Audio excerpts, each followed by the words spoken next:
ہسیاں ہنیریاں چوں سوئی لبے انہوں نور نہ کہیے تے کی کہیے تے بے مثال دی بنے چیو مثل انہوں بے شعور نہ کہیے تے کی کہیے تے حداں لاوے جو نبی دے علم تائیں اکلوں دور نہ کہیے تے کی کہیے تے سائم شہر مدینے تے ذریعہ نو رشکے دور نہ کہیے تے کی کہیے سائم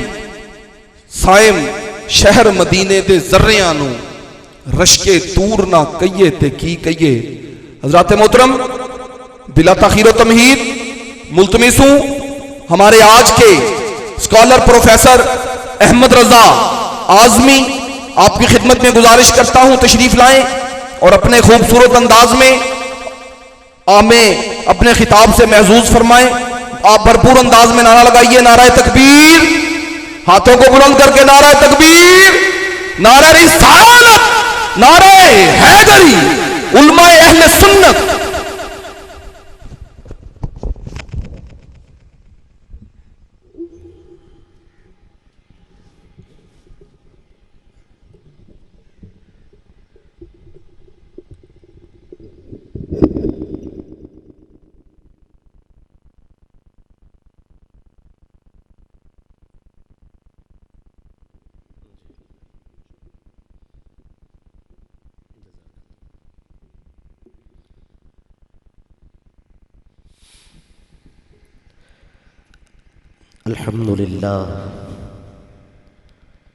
الحمد لله رب العالمين والصلاة والسلام على سيد المرسلين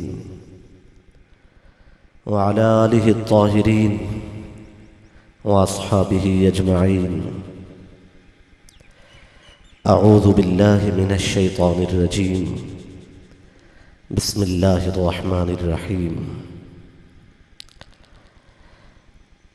الف لام میم ذلك الكتاب لا ريب فيه هدى للمتقين الذين يؤمنون بالغيب ويقيمون الصلاة ومما رزقناهم ينفقون والذين يؤمنون بما أنزل إليك وما أنزل من قبلك وبالآخرة هم يوقنون. أولئك على هدى من ربهم وأولئك هم المفلحون. صدق الله مولانا العظيم. إن الله وملائكته يصلون على النبي يا أيها الذين آمنوا صلوا عليه وسلموا تسليما. اللهم صل على سيدنا ومولانا محمد وعلى آلہ واصحابہ وبارک وسلم. بآواز بلند پڑھیے الصلاۃ والسلام علیک یا رسول اللہ وعلى آلک واصحابک یا حبیب اللہ. ایک مرتبہ پھر پڑھیے الصلاۃ والسلام علیک یا رسول اللہ وعلى آلک واصحابک یا حبیب اللہ. لائق صد تکریم و اعزاز حضرات علماء کرام،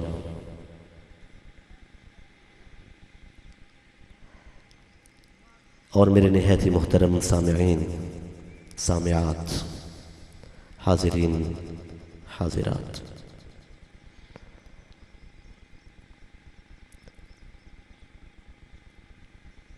آج کی اس بزم سعید میں مجھ طالب علم کی حاضری میرے لیے ایک سعادت کا باعث ہے. پاکستان سنی تحریک اور تنظیم السعید کے کارکنان، عہدیداران اور ذمہ داران کا میں شکریہ ادا کرتا ہوں اور دعا گو ہوں رب العزت ان کی کاوش اور کوشش میری حاضری اور آپ کی تشریف آوری قبول و منظور فرمائے.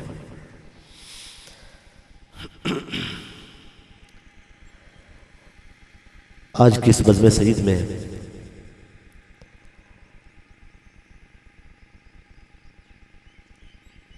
عقیدہ آخرت کے حوالے سے گفتگو میرے ذمہ ہے۔ اللہ رب العزت کے فضل و کرم سے میں چند کلمات گوش گزار کرنے کی جسارت کرتا ہوں۔ اللہ رب العزت میری مدد و نصرت فرمائے۔ سرنامہ کلام میں سورہ بقرہ کی ابتدائی آیات کی تلاوت کی ہے، تو تلاوت کردہ آیات کے ضمن میں صرف ایک تفسیری مقام اور اس کے ساتھ آج کے عنوان کے حوالے سے گفتگو ہوگی۔ ابتدائی ایک بات اس حوالے سے کہ جو آیات میں نے تلاوت کی ہے اور جو پہلا لفظ ہے وہ ہے الف لام میم، 3 حروف پر مشتمل ایک لفظ۔ احباب علم آگاہ ہے، یہ پہلے مبتدی بھی جانتے ہیں کہ اگر بامانی لفظ ہو تو اسے کلمہ کہتے ہیں، تو یہ حروف مقطعات سے ہے۔ الف لام میم 3 حروف ہیں، الف لام اور میم۔ ایک علم ہے، اسے علم تخفیف کہتے ہیں، مخففات کا علم، یعنی ایک بڑی بات ہو اسے چھوٹا کرنا، ایک لمبی بات کو مختصر کرنا، ایک طویل بات کو آسان بیان کرنا۔ ہماری معلومات کی حد تک یہ علم سب سے پہلے عربی زبان میں وجود میں آیا، اسے علم تخفیف کہتے ہیں۔ مثلاً اگر آپ پاکستان سنی تحریک کو تخفیف میں بیان کرنا چاہیں تو آپ کہیں گے PST، پاکستان سنی تحریک۔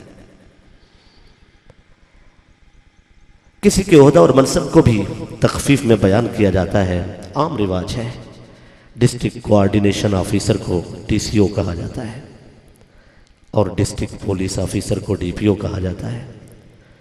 آج انگریزی میں اس کا ایک طوفان امڈ آیا ہے اور لوگ کثرت سے اس کا استعمال کر رہے ہیں کہ ایک لمبی بات کو چھوٹا کرنا، وقت بچانے کے لیے اور سہولت کلام کے لیے۔ سب سے پہلے عربی میں تھا، قاعدہ یہ تھا کہ جب اہل عرب کسی سردار کے نام کو چھوٹا کرتے تو اس کے نام کا پہلا حرف لاتے، اور جب کسی نوکر کے نام کو چھوٹا کرتے تو اس کے نام کا آخری حرف لاتے، تاکہ تخفیف بھی ہو جائے اور تمیز بندہ و آقا بھی سلامت رہے، تاکہ نوکر نوکر رہے اور سردار سردار رہے۔ تو جب کسی غلام کے نام کو تخفیف میں بیان کرتے تو اس کے نام کا آخری حرف لاتے، اور جب کسی سردار کا نام لاتے تو اس کے نام کا پہلا حرف لاتے۔ اللہ نے لا ریب بے عیب کتاب کا تعارف کرانا تھا تو اس سے پہلے ایک لفظ ارشاد فرمایا جو 3 حروف پر مشتمل، الف لام میم، 3 ذوات مقدسہ کا ذکر تھا، ایک کتاب کو بھیجنے والا، ایک کتاب کو لے کر آنے والا، اور ایک وہ ذات گرامی جن پر کتاب نازل ہوئی۔ تو ان 3 کو بیان کرنا تھا، تو اللہ نے چاہا یہ قرآن مجید کا پہلا سبق ہے تو قرآن پڑھنے والوں کو بتا دیا جائے کہ بھیجنے والا کون ہے، لے کر آنے والا کون ہے، اور جن پر نازل ہوئی ہے وہ کون ہے، تاکہ زمانہ سمجھ جائے۔ کوئی کل کو قرآن کا طالب علم یا قرآنی علوم کا ماہر کہلانے والا کہیں مصطفیٰ کو جبریل کا شاگرد نہ کہہ بیٹھے۔ اللہ نے پہلے ہی سبق میں اس کا فیصلہ فرما دیا، اپنے نام کا پہلا حرف بیان کیا اور فرمایا الف، اس لیے کہ سب سرداریاں اسی کو زیبا ہیں۔ وہی رب ہے، وہی خالق ہے، وہی مالک ہے، وہی قادر ہے، وہی لم یزل ہے، وہی لا یزال ہے، وہی وحدہ لا شریک ہے۔ تو اپنے نام کا پہلا حرف کہا الف، تاکہ خیال رہے کہ سب طاقتیں اسی کے لیے ہیں، سب ہمتیں اسی کے لیے ہیں اور سب عزتیں اسی کے لیے ہیں۔ لیکن جب جبریل کے نام کا معاملہ آیا تو ان کے نام کا آخری حرف بیان کیا، فرمایا لام، جبریل کے نام کا آخری حرف۔ اور جب میرے آقا کے نام کا تذکرہ آیا تو کیا فرمایا؟ میم، الف لام میم، تاکہ قرآن کے پہلے سبق سے ہی آگاہ ہو جائے قرآن پڑھنے والا کہ لوگوں سنو، نوکر نوکر ہوتے ہیں، سردار سردار ہوتے ہیں۔ جبریل در رسول کا دربان ہے، اسے استاذ کہنے کی جرت نہ کیجیے، جسارت نہ کیجیے، وہ مصطفیٰ ہے، وہ حبیب کبریا ہے۔ تو تلاوت کردہ آیات کا پہلا حصہ میں نے عرض کیا، چونکہ وقت کے دامن میں گنجائش کم ہے، اگر میں عمومی قواعد اور ضوابط کا خیال نہ رکھوں تو ظاہر ہے میں طالب علم ہوں، آپ اسے زیادہ محسوس نہیں فرمائیں۔ عقیدہ آخرت بڑی اہمیت کا حامل ہے، اور قرآن مجید نے پہلے ہی پارہ میں اس عقیدہ کو دو حوالوں سے بیان فرمایا، دو حوالوں سے۔ متقین اور مومنین کی علامات بیان فرماتے ہوئے بھی کہا، ارشاد فرمایا کہ جو اے مصطفیٰ صلی اللہ علیہ وآلہ وسلم آپ پر نازل ہوا ہے اس پر بھی ایمان رکھتے ہیں، جو آپ سے پہلے نازل ہوا یہ ایمان والے اس پر بھی ایمان رکھتے ہیں، وَبِالْآخِرَةِ هُمْ يُوقِنُونَ، اور آخرت پر بھی یقین رکھتے ہیں۔ ایک یہ عقیدہ آخرت ہے جسے پوری تفصیل کے ساتھ بیان کر کے کہا گیا، اور ایک دوسرا پہلو بھی اسی عقیدہ کا بیان ہوا تو الفاظ کچھ یوں ہیں، وَمِنَ النَّاسِ، لوگوں میں سے بعض ایسے ہیں، مَن يَقُولُ آمَنَّا بِاللَّهِ، جو کہتے ہیں اللہ پر ایمان لائے، وَبِالْيَوْمِ الْآخِرِ، اور آخرت پر بھی ایمان لائے، وَمَا هُمْ بِمُؤْمِنِينَ، لیکن وہ ایمان والے نہیں ہیں۔ اگر کلمہ پڑھنے والے سارے ہی مخلص ہوتے تو اللہ قرآن مجید میں سورۃ منافقون کو نازل نہ فرماتا۔ معلوم ہوتا ہے آخرت کا تذکرہ دو حوالوں سے ہے، ایک نسبت مصطفیٰ سے ہے اور ایک وہ ہے جو بغیر نسبت مصطفیٰ سے۔ تو اس لیے ہم دونوں پہلوؤں پہ اپنے وقت کو تقسیم کر کے گفتگو کرنے کی کوشش کریں گے۔ دوستان عزیز، میرے اور آپ کے آقا مولا صلی اللہ علیہ وآلہ وسلم نے ارشاد فرمایا، سبعۃ یظلھم اللہ یوم لا ظل الا ظلہ، 7 لوگ ایسے ہوں گے جو قیامت کے روز اللہ کی رحمت کے سائے میں ہوں گے، جس دن اللہ کی رحمت کے سائے کے سوا کوئی اور سایہ نہیں ہوگا۔ 7 قسم کے لوگ، 7 طبقات ایسے ہوں گے۔ وہ قیامت کا دن جس کا تعارف قرآن مجید کراتا ہے، فرمایا اس دن، کہیں فرمایا اذا زلزلت الارض زلزالہا واخرجت الارض اثقالہا وقال الانسان ما لها یومئذ تحدث اخبارہا بان ربک اوحی لہا۔ قرآن مجید تفصیل کے ساتھ عقیدہ قیامت کو کھول کھول کر بیان کرتا ہے اور اس کے مختلف پہلوؤں پر قرآن روشنی ڈالتا ہے۔ اس دن کے لیے میرے آقا مولا صلی اللہ علیہ وآلہ وسلم نے فرمایا، بخاری اور مسلم کی متفقون علیہ روایت ہے، 7 لوگ ایسے ہیں جو اللہ کی رحمت کے سائے میں ہوں گے، یظلھم اللہ یوم لا ظل الا ظلہ، اللہ کی رحمت کے سوا کہ سائے کے سوا کوئی سایہ نہ ہوگا۔ ان میں پہلا شخص کون ہوگا؟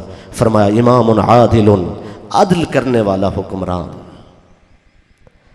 وہ لوگ جنہیں منصب ملے گا، اقتدار، تخت و تاج، کرسی میسر آئے گی، عہدہ ہوگا، فرمایا اگر وہ عدل کریں گے تو روز قیامت اللہ کی رحمت کا سایہ ہوگا۔ میں دور حاضر پہ کیا تبصرہ کروں؟ ایک بار ہمیں پھر مدینے کی طرف چلنا ہوگا۔ مجھے یاد آتا ہے وہ وقت کہ جب حذیفہ بن جمان کو سیدنا عمر بن خطاب فاروق اعظم رضی اللہ تعالیٰ عنہ نے مدائن کا والی مقرر فرمایا، گورنر مقرر کیا۔ سنیے، یہ حذیفہ بن یمان وہ ہیں کہ جب مدینہ منورہ میں کوئی شخص فوت ہو جاتا، اس کی نماز جنازہ کی بات چلتی تو حضرت عمر بن خطاب رضی اللہ تعالیٰ عنہ پوچھا کرتے کہ کیا حذیفہ ان کے جنازہ کے لیے جا رہے ہیں؟ اگر حذیفہ شرکت کر رہے ہوتے تو حضرت فاروق اعظم جنازہ کے لیے چلتے، اگر ان کی شرکت نہ ہوتی تو حضرت فاروق اعظم جنازہ میں نہ جاتے۔ اس کا سبب یہ تھا کہ حذیفہ ابن یمان میرے رسول کی عطا سے اس منزل اور اس مقام پر فائز تھے کہ وہ جانتے تھے کون مومن ہے اور کون منافق، اور حذیفہ منافق کا جنازہ نہیں پڑھتے تھے۔ فاروق اعظم بھی کہتے تھے جس کا جنازہ حذیفہ نہیں پڑھے گا اس کا جنازہ ابن خطاب بھی نہیں پڑھے گا۔ تو حضرت حذیفہ بن یمان کو والی مقرر فرمایا، مدائن کا والی۔ دوستو، ایک صوبے کی گورنری تھی، یہ ولایت تھی، حکومت تھی، اور جب رقعہ لکھا، خط لکھا اہل مدائن کے نام، تو اس میں سلام کے بعد ارشاد فرمایا، لوگو جو کچھ تمہیں حذیفہ کہیں غور سے سنو، جو تم سے مانگیں وہ انہیں پیش کرو، جس چیز کا حکم دیں وہ کام سر انجام دو، جس سے روک دیں اس سے رک جاؤ۔ یہ ایک منفرد قسم کا حکم نامہ تھا۔ آج سے پہلے امیر المومنین فاروق اعظم رضی اللہ تعالیٰ عنہ نے جتنے احکام جاری فرمائے ان کی نوعیت اس سے مختلف تھی۔ ان کے لیے آپ لکھتے کہ لوگوں سنو، میں نے انہیں فلاں فلاں بات کا حکم دیا ہے، یہ ان باتوں میں میرے حکم کی پیروی کریں گے۔ اور کبھی لکھتے کہ میں جن کو بھیج رہا ہوں اللہ اور اس کے رسول کی اطاعت کریں گے، اگر اطاعت کریں تو ان کی بات ماننا، اور اگر اطاعت نہ کریں تو ان کی بات نہ ماننا۔ لیکن حذیفہ بن یمان کے لیے لکھا کہ جو تم سے مانگے انہیں دو، جس سے روکیں اس سے رک جاؤ، اور جو عطا کریں وہ لے لو، ان کی گفتگو غور سے سنو، اور جو کچھ تم سے طلب کریں وہ فوراً انہیں پیش کرو۔ یہ رکعہ تھا، یہ حکم نامہ تھا اہل مدائن کے نام۔ یہ فرق کیوں؟ اس لیے کہ فاروق اعظم جانتے تھے حذیفہ وہ ہیں جن پر اعتماد کرنا لازم ہے، اس لیے کہ ان کے اعتماد کے صفحے پر مہر نبوت ثبت ہو چکی ہے۔ اور جب حذیفہ ابن یمان رضی اللہ تعالی عنہ یمن میں والی مقرر ہوئے، کچھ عرصہ بعد حضرت فاروق اعظم نے انہیں واپس بلا لیا۔ تو دوستان عزیز، جب واپس بلایا تو آپ شہر سے باہر نکل آئے اور راستے میں ایک جگہ چھپ کر بیٹھ گئے تاکہ میں دیکھوں کہ جب گئے تھے تو ان کے پاس ایک گدھا تھا، پہننے کے لیے ایک لباس تھا۔ جب گئے تھے تو ان کے پاس سادگی تھی۔ اب جب واپس آتے ہیں تو ذرا دیکھنا یہ ہے کہ گورنر ہو کے واپس آ رہے ہیں تو ذرا دیکھتے ہیں آپ کیا معلومات ساتھ لے کے آ رہے ہیں۔ چھپ کے بیٹھ گئے۔ دوستان عزیز، جب دیکھا حذیفہ واپس آئے تو اسی گدھے پر سوار تھے جس پر سوار ہو کر گئے تھے۔ ایک ہی لباس تھا جسے زیبتن کر رکھا تھا، اور فاروق اعظم سامنے آ گئے اور کہا، حذیفہ تم دنیا میں بھی میرے بھائی ہو، آخرت میں بھی میرے بھائی ہو، میں تمہیں اپنا بھائی کہتا ہوں۔ دوستان عزیز، یہ ہے وہ لوگ جنہوں نے ثابت کیا کہ یہ مصطفیٰ کے غلام ہیں، یہ قوم کے خادم ہیں۔ کہلوانا کچھ اور ہے، واقعتاً ہونا کچھ اور ہے۔ یہ تو مدائن کی گورنری تھی۔ ایک نظر حمص کی طرف ڈالیے۔ حمص میں سعید بن عامر جیسا فرد فرید گورنر تھا، والی حمص تھا۔ ایک اہم ترین علاقہ، ایک اہم ترین ولایت، ایک اہم ترین گورنری۔ سعید بن عامر کے خلاف 3 شکایتیں درج ہوئیں۔ ایک شکایت یہ تھی کہ عشاء کے بعد یہ اپنا دروازہ بند کر لیتے ہیں، رات کو لوگوں سے نہیں ملتے۔ دوسری شکایت یہ تھی ہفتے میں 1 دن ان کا دروازہ بند رہتا ہے۔ تیسری شکایت یہ تھی کہ کبھی کبھی ان پہ جنون طاری ہوتا ہے، بے ہوش ہو جاتے ہیں۔ سعید بن عامر رضی اللہ تعالیٰ عنہ کو حضرت فاروق اعظم رضی اللہ تعالیٰ عنہ نے بلایا، ارشاد فرمایا، سعید تمہارے بارے میں 3 شکایتیں موصول ہوئیں، تم ان کے بارے میں کیا کہنا چاہتے ہو؟ تم گورنر ہو، والی ہو حمص کے، اور تم رات کو اپنا دروازہ بند رکھتے ہو، عشاء سے فجر تک تمہارے دروازہ بند رہتا ہے۔ اور پھر کہا، جاگ رہے ہیں؟ ایک بار فرما دیجئے سبحان اللہ۔ پہلا سوال یہ تھا کہ ساری رات تمہارا دروازہ عشاء کے بعد بند رہتا ہے، دوسرا سوال یہ تھا کہ ہفتے میں ایک دن آپ اپنا دروازہ بند رکھتے ہیں. گورنر تھے, والی تھے. جواباً کہا فاروق اعظم یہ معاملات میں کبھی نہ بتاتا, لیکن اب مجھے بتانا ہوں گے چونکہ ذمہ داری کا احساس ہے. آپ کا یہ فرمانا کہ میں رات کو دروازہ بند رکھتا ہوں, فرمایا فجر سے عشاء تک میں قوم کی خدمت کرتا ہوں, عشاء کے بعد میں اپنے بچوں میں بیٹھتا ہوں, کچھ دیر کے لیے سوتا ہوں اور پھر میں اپنے رب کی بارگاہ میں کھڑا ہو جاتا ہوں. اور آپ کا یہ کہنا کہ میں ہفتے میں ایک روز اپنا دروازہ بند رکھتا ہوں, لوگ آتے ہیں تو ایک دن میرا دروازہ بند ہوتا ہے. کہا میرے گھر میں خادمہ نہیں ہے, میری بیوی کمزور ہے, میرے بچے ہیں. ایک دن میں ہفتے میں کپڑے دھوتا ہوں, اپنے بچوں کے کپڑے دھوتا ہوں. تو جس دن میں نے بچوں کے کپڑوں کو دھونا ہے اس دن میرا دروازہ بند رہتا ہے. میرا ایک لباس ہے جسے میں زیب تن کیے پھرتا ہوں, ایک چادر باندھ کر میں کپڑے دھوتا ہوں اور سارا دن میری مصروفیت رہتی ہے. ہفتے میں ایک دن ملاقات کا دروازہ بند رہتا ہے. تیسرا سوال تھا گورنر سے, امیر المومنین پوچھ رہے تھے, فرمایا تمہیں کیا جنون ہوتا ہے, کبھی کبھی بیٹھے بٹھائے بے ہوش ہو جاتے ہو؟ تو کہا نہیں, مجھے جنون نہیں ہوتا, بس ایک یاد ہے جو دل سے بھلائی نہیں جاتی, ایک احساس ہے جو دماغ سے اترتا نہیں ہے, ایک واقعہ ہے جو کبھی میں بھلا نہیں پاتا. جب وہ مجھے یاد آتا ہے, اس کا احساس زیادہ ہو جاتا ہے تو میں بے ہوش ہو جاتا ہوں. آپ نے فرمایا وہ کون سا واقعہ ہے؟ اشک رواں ہو گئے. کہتے ہیں وہ واقعہ ہے کہ میں مکہ میں تھا, ہم کفر پر تھے اور خبیب ہماری گرفت میں تھے. خبیب ابن عدی حضور علیہ الصلوۃ والسلام کے نمائندے, ہم کفر پر تھے, وہ ہماری گرفت میں تھے. ہم انہیں مکہ مکرمہ میں قیدی بنا کے بیٹھے تھے اور معاملہ کچھ یوں تھا کہ ہم نے انہیں مہلت دی, ان کے دروازے پہ عورت کو بٹھایا, ہر رات حسن دروازے پہ دستک دیتا رہا, لیکن جن کی نگاہوں کا سودا بازار حسن مصطفیٰ میں ہو جائے وہ پھر کہیں اور اپنے دل کا سودا نہیں کیا کرتے. فیصلہ ہوا کہ جناب خبیب بن عدی کو سزائے موت دی جائے, قتل کر دیا جائے. تو فرمایا جب وہ مقتل پہنچے تو اس وقت میں کفر پر تھا. مجھے وہ واقعہ یاد آتا ہے کہ خبیب سے پوچھا گیا کوئی آخری خواہش, انہوں نے کہا مجھے نماز پڑھنے دیجئے. انہوں نے 2 رکعت نماز ادا کی اور جب سلام پھیرا تو کفر کہنے لگا, شرک کہنے لگا کہ خبیب یہ کیا ہوا, آج تک تو لمبی نمازیں پڑھتے تھے, رات گزر جاتی تھی, سر سجدے میں رہتا تھا, آج موت قریب تھی, نماز جلد مکمل ہوئی. فرمانے لگے مجھے خطرہ تھا کہیں غلامان مصطفیٰ کے خلاف تم زبان نہ کھولو اور کہیں تم یہ نہ کہو کہ یہ موت سے ڈرتے ہیں, اور موت سے ڈرتے ہوئے انہوں نے نماز لمبی کر دی تھی. فرمایا اس لیے میں نے نماز کو مختصر کیا, جی تو چاہتا تھا سر رکھوں اور پھر کبھی نہ اٹھاؤں, لیکن میں نے نماز کو مختصر کیا اس لیے کہ تمہاری زبان نہ کھل سکے. دوستان عزیز, حضرت سعید بن عامر ارشاد فرما رہے ہیں اور جناب فاروق اعظم سماعت فرما رہے ہیں. فرمانے لگے کہ میں اس وقت کفر پر تھا جب خبیب کو ہم نے مقتل میں پیش کیا, اور جب ہم ان کی گردن پہ خنجر چلانے لگے تو انہوں نے کہا کہ ہاں نماز تو میں نے پڑھ لی ہے, ایک کام اور کرو, جب مجھے قتل کرنا میرا رخ مدینے کی طرف کر دینا.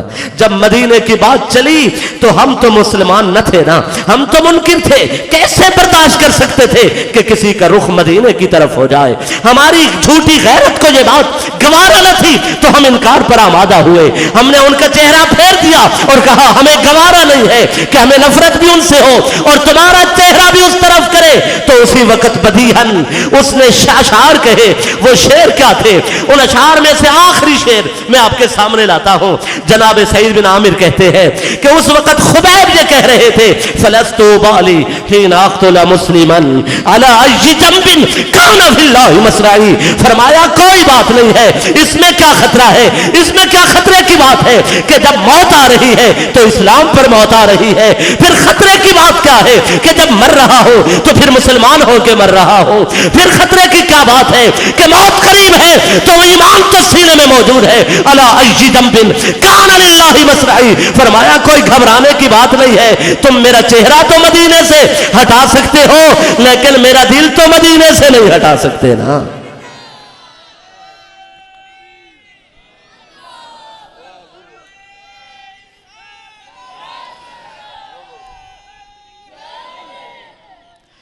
ایک یہ ہے